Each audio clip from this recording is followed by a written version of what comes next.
प्रमद बर'आ जातिनि जौगानाय थांनाय थैनायनि बाथ्रा जि बड'लेण्डनि इसु एबा बेनि अनगायैबो जोंनि माहारियारि जायफोर इसुफोर दङ हाबाफारि एबा आयदाफोर दङ बे बिथिङाव बे जागायजेननायनिफ्रायनो गाव दुलाराय बर' फरायसा आफादनि आफादगिरि एबा दैदेनगिरि जागायजेननायनिफ्रायबो मालाबाबो प्रमद बर'आ जातिनि रेसपन्सिबिलिटि एबा दायित्व लानानै बियो खामानि मावफेरखायाखै।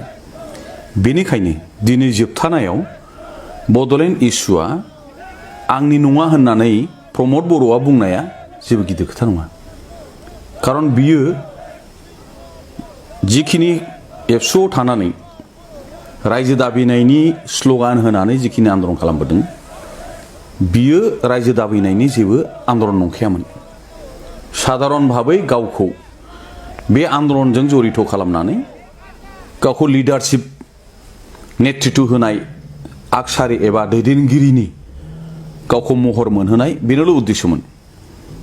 आरो बिनि उद्देश्यआ थाखानाय बिटिसिआव बोरैहाय नेता जानो हायो एबा चिफ जानो हायो बेखौनो बे टारगेट खालामनानै खामानि मावबाय थाखादोंमोन।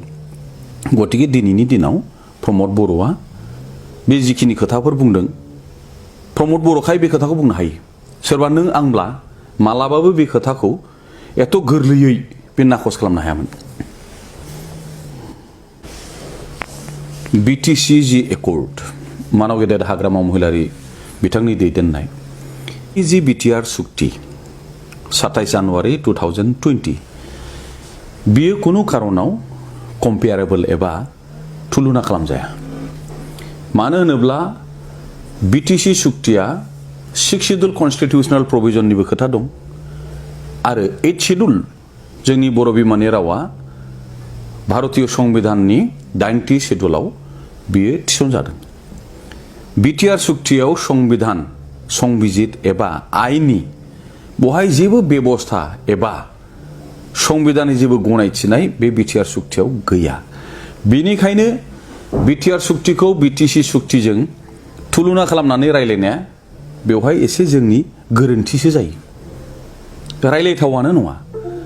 आरो दिनै जायखि जिखि बुङा प्रमद बर' एबसुनि माखासे दैदेनगिरिफोर जायखि जेसेबांखि बेखौ बुंनो सेस्था खालामा बिटिआर सुक्तिनि माबे दफाया जोंनि एक्जिस्टिं स्टेन्डिं जायफोर इसुफोर दङ जोंनि राव हारिमु थुनलाइ जौगानायनि एबा रांखान्थि बिथिङाव जोंनि बिभिन्न बिथिङाव जौगानायनि थाखाय खुनु बे सुक्तियाव जेबो बिसय जेबो हाबाफारि थिसननाय जायाखै।